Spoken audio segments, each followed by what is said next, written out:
یہ ہے وہ امپورٹنٹ لیسن جو ہمیں ملتا ہے واقعہ کربلا سے. بس اللہ تعالیٰ سے دعا ہے کہ اللہ تعالیٰ ہم تمام تر مسلمانوں کو صبر کرنے کی توفیق دے اور حق پہ ڈٹ جانے کی توفیق عطا فرمائے, اور باطل سے بچنے کی اور باطل کے آگے نہ جھکنے کی ہمارے اندر ہمت اور طاقت دے.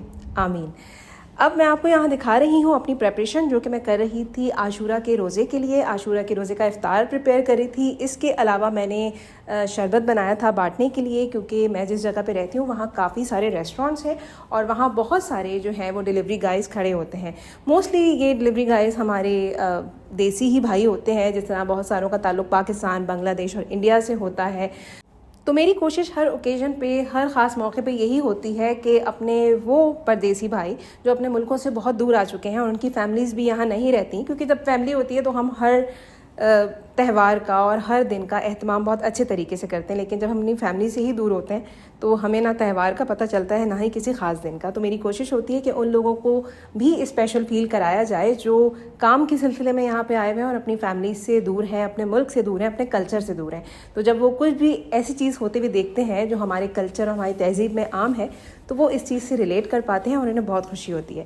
تو میں نے بھی اس پرپس کے لیے بنایا تھا شربت, اور میں نے بنایا تھا ویجیٹیبل پلاؤ. ویجیٹیبل پلاؤ بنانے کی وجہ یہ تھی کہ بہت سارے رائڈرز ایسے بھی ہوتے ہیں جو کہ مسلم نہیں ہوتے اور وہ گوشت نہیں کھاتے, چکن نہیں کھاتے, وہ ویجیٹیرین ہوتے ہیں.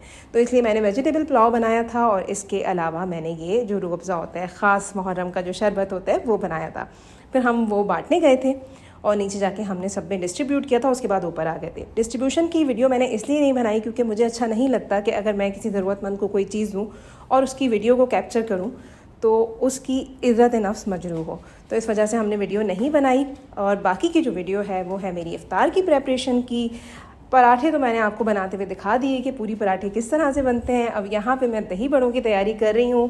دہی بڑے میرے ہسبینڈ کو بہت زیادہ پسند ہیں, اسپیشلی میرے ہاتھ کے جو میں ماش کی دال کے سافٹ دہی بڑے بناتی ہوں, تو یہ میں اسپیشلی ان کے لیے بنا رہی ہوں. یہاں پہ میں دہی کو پھینٹ رہی ہوں. اس میں بس میں املی کی چٹنی ملاؤں گی اور تھوڑا سا میں اس میں ہاٹ ساس ملاتی ہوں, اور اگر آپ چاہیں تو اس میں تھوڑی سی پودینے کی گرین چٹنی بھی ملا سکتے ہیں.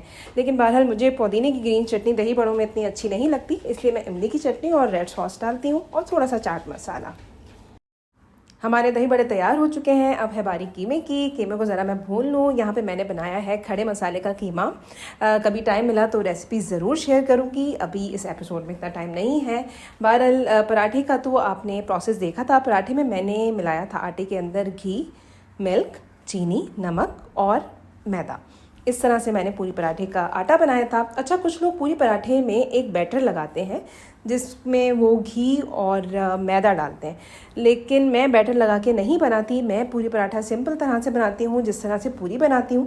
بس میں اس کے بیچ میں کسی بھی فورک یا نائف کے ساتھ چھوٹے چھوٹے سے کٹس لگا دیتی ہوں تاکہ یہ پراٹھا پھول نہ سکے پوری کی طرح اور اس میں پراٹھے والا شیپ آئے.